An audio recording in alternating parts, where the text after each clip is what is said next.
Shout out to C. Matthews, Morehouse man. Shout out. Judge, we're before this court representing Mr. Marquavius Huey on this matter. There's an intrinsic act that was listed in the state's notice to us back in November of last year concerning item 43, which is an intrinsic act that the state is alleging should be coming into this trial. Your Honor, that particular intrinsic act stems from a November 30th, 2021 alleged incident. It's a police chase, Your Honor. In that police chase, the state are presenting to the court that this intrinsic act is somehow connected to this case and should come into evidence. That's the issue before the court. The rule that I'm asking this court to apply in this particular case obviously deals with intrinsic acts and what are the requirements for them to come in. As the court is aware, and I've cited for the court Murphy versus the state, 354 Georgia App 560. It's a 2020 case, and the case stands for the proposition that in order for intrinsic evidence to come in, evidence is admissible as intrinsic evidence when it is an uncharged offense arising from the same transaction or series of transactions as the charged offense. So the charged offense in our case, Your Honor, is stemming from an October 1, 2020 alleged armed robbery of a deceased individual, Gary Holloman, from October 1, 2020. So it is not meeting the threshold of being an uncharged offense that is arising from the same transaction or series of transactions. Number two, for consideration for this court is whether or not this particular alleged evidence is necessary to complete the story of the crime. Again, we're talking about a November 30th, 2021 police chase that is not necessary to complete any story of any alleged armed robbery of Gary Holloman on October 1st, 2020. It's not necessary to have the state provide more information in order for them to complete the context of their story. Number three, for the court's consideration as adopted from the 11th Circuit, is whether or not this particular alleged conduct as an intrinsic act is inextricably intertwined with the evidence regarding the charged offense of the armed robbery from October 1, 2020. According to the court in Murphy, evidence of other acts is inextricably intertwined with the evidence regarding the charged offense if it forms an integral and natural part of the witness's accounts of the circumstances surrounding the offenses for which the defendant was indicted. So it's not inextricably intertwined from the standpoint of the November 30th, 2021 alleged this police chase where they're alleging that Mr. Huey was involved in this police chase. There's nothing about the October 1, 2020 case that involves a particular vehicle that is supposed to be part of this police chase. So there's no connection there. With respect to the police chase itself, the vehicle was not apprehended. That's number one. The chase was ultimately called off. The identity of the driver on that day was never established through any apprehension. The vehicle eluded law enforcement. There were no admissions through any subsequent arrest that was made on Mr. Huey of any admission to even being a part of this police chase, being a driver in this car. When you look at the video, there's no photos of Mr. Huey operating this particular vehicle. There's no ownership information that would show that he actually was operating this particular vehicle on that day. And the vehicle is not the subject of having been used in this particular alleged armed robbery on October 1, 2020. So the vehicle is not a nexus to any of the charges. And so the vehicle would not make it necessary to complete the story of the alleged crime in this particular indictment. So what we have here, Your Honor, is a separate alleged crime here of a police chase, that the vehicle was I think it was a burgundy Nissan vehicle. It was fully dark tinted up. So no one could see inside the vehicle from the windows to the vehicle because it was fully tinted.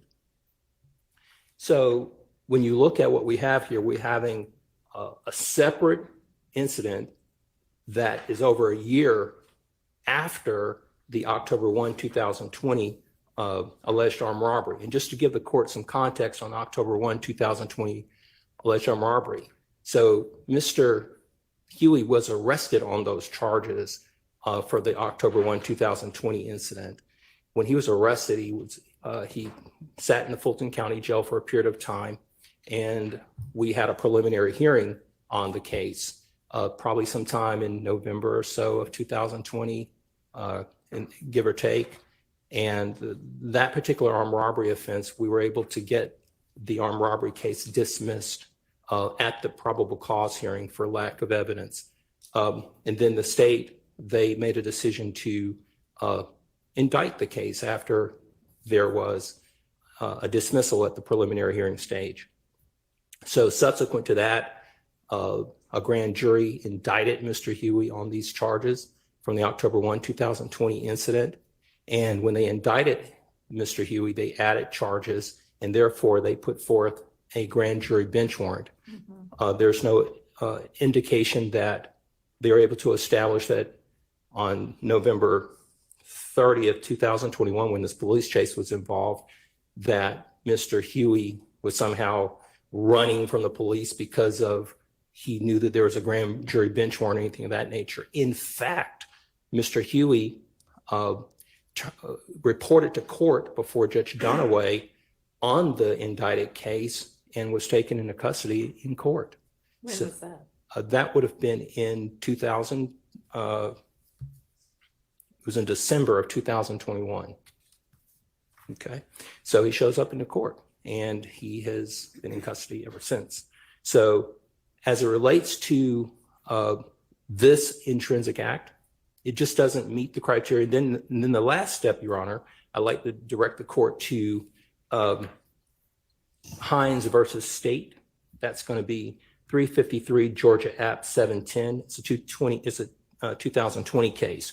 So after the court does its analysis in terms of whether or not it is an intrinsic act that needs to be part of this case, the court then has to go to the next step of whether or not it survives a 403 analysis. In the Murphy court, the court stated that Murphy has not shown that this alleged deficiency prejudiced him, and that is his lawyer not objecting to certain evidence that was intrinsic coming in. So the Murphy court said, hey, listen, you have to show that you were prejudiced by this coming in. That was an ineffective assistance claim. That's Sure. a different kind of Let him procedural cook. stance. than Let what him you're cook talking now. about. Agreed. Let him cook. I agree. What I'm asking the court to look at is this court says, hey, look, I think that it is intrinsic. I do think that it somehow meets one of those thresholds. Right. Then the court will go to the next step of whether or not there should be a 403 analysis Sure. to determine whether it comes in. So with that being said, in Hines versus the state that I previously cited, there was an intrinsic act, and the intrinsic act was some information that came into to that trial concerning that particular defendant. And in that reference, it stated that this particular defendant, there was a word that was used that she maltreated or injured or harmed her children. And the court believed that that was prejudicial.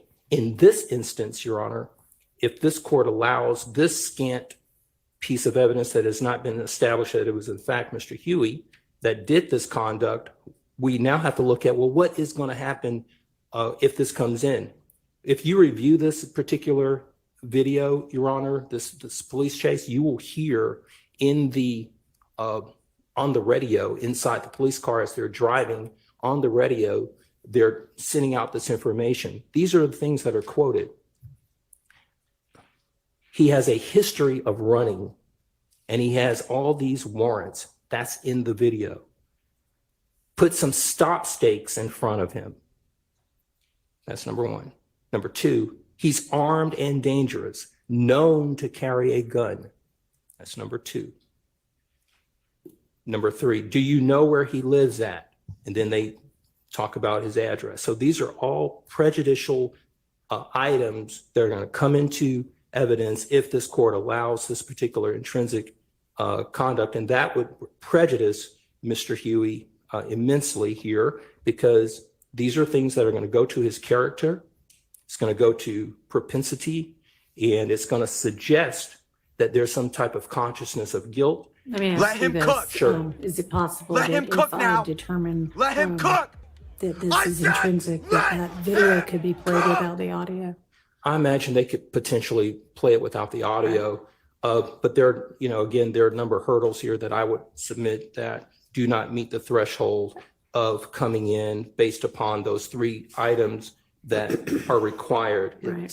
So it doesn't meet 1, 2, or 3. It's over a year after the October 1, 2020 alleged armed robbery of Gary Holloman. This police chase occurred on November 30th, 2021.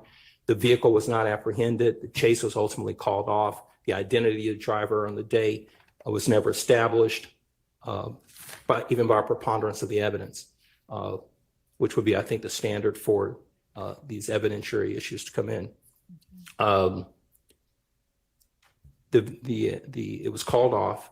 There are no admissions, no photos, heavily dark tinted windows.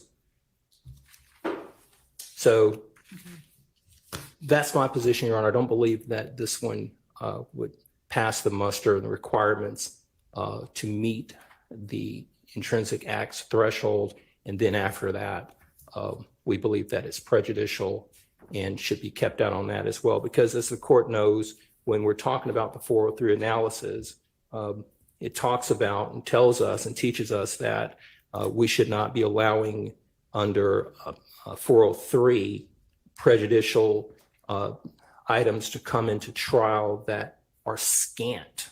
Okay, I understand the argument. Let's hear from the state. And I appreciate you bringing to my attention that the chase was over a year afterwards and the circumstances of that. And I know that in the state's filing from November of 2023, they have the dates. So I'm not meaning to suggest that they were trying to pull anything over. We kind of ran through that real fast yesterday and, just kind of talked about a fleeing that was after the armed robbery that's an overt act. And I just kind of was thinking in my mind without looking at all of the words, oh, okay, this is at the same time. So thank you. You're welcome, Judge. Some of y'all put sugar on y'all grits, so you can't tell me nothing. Good afternoon, Your Honor. Hello. The state believes that this should be admitted as an intrinsic act. Just a few things for dates, Your Honor. So the preliminary hearing for the original armed robbery was actually in August of 2021. It was August 24th, 2021. At that point, the judge reserved her ruling and ruled either the next day or subsequently and dismissed the charges. Then in November of 2021 is when the state indicted the case. So November 8th, 2021 is when the case was indicted with additional charges and the grand jury warrants were taken out on November 15th, 2021.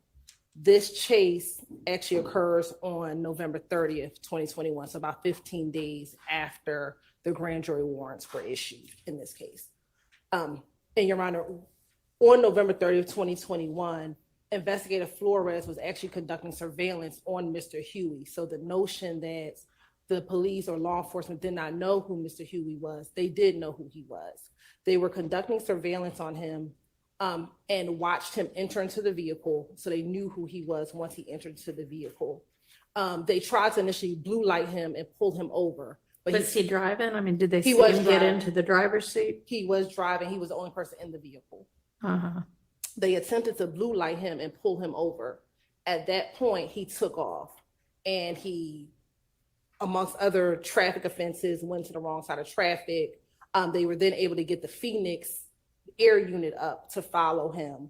And the reason why the chase was called off, Your Honor, is because Mr. Huey drove in restricted airspace. So the Phoenix unit could no longer watch the vehicle because he was near the airport. And so they could not go any further. So they had to pull back and could not keep eyes on him. So that is why the chase was. Okay, well, let me ask you this. So, I mean, you have evidence that it was Huey who got into the vehicle and who was driving the vehicle and that he fled when he was blue lighted. Do you have any evidence that he knew that the reason well, two questions.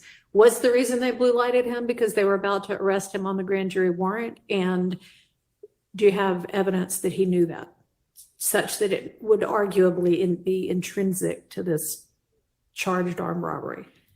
To answer question number one, yes, they were going to stop him based on the grand jury warrant.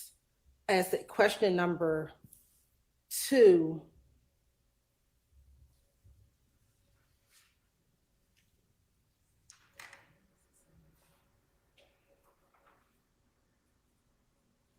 it appears, and I'm looking at text messages from his phone, and I don't know, all I can do is quote what I have, and these are text messages from November 8th of 2021.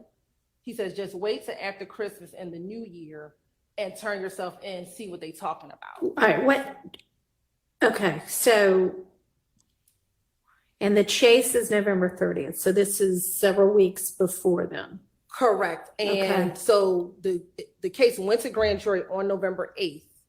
The warrants were issued on November 15th. These are text messages he's receiving. And I want to make sure. Yes, it appears that these are text messages from his girlfriend to him on November 8th. And she's saying to him, just wait till after Christmas and the new year and turn yourself in, see what they talking about. She says it might not be a lot of time. You think somebody's snitching on you. And then his response is, I can't miss another Christmas, man. And then he goes in, yes, I don't want you to, but you can't run long either. That's going to make it worse. I'm lost. I don't know what to do. I would say to go to court, they might lock you up. He's like, yeah, but then they might not. So it appears from text messages, he was aware that the grand jury at least had indicted the case. Again, warrants weren't out yet, but at least that the grand jury had indicted the case because those text messages are from November 8th of 2021. So that's the only evidence that I would have. All right, outside. well, I mean, given that he says, yeah, they might lock me up, maybe they won't, I don't think that, I mean, it's an argument to be made, but I think we're getting a little far afield of what's charged in this case. So I think I'm actually going to keep that particular incident out.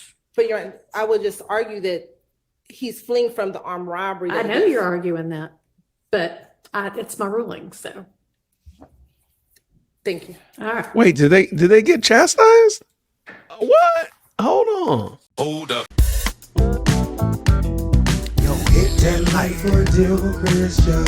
Yo, for a deal with Christian. Smash that bell for DWC. Yo, smash it. Just smash it. Hit that like for a deal with Christian. For a deal with Christian. Smash that bell for DWC. Yo, smash it. Just smash it.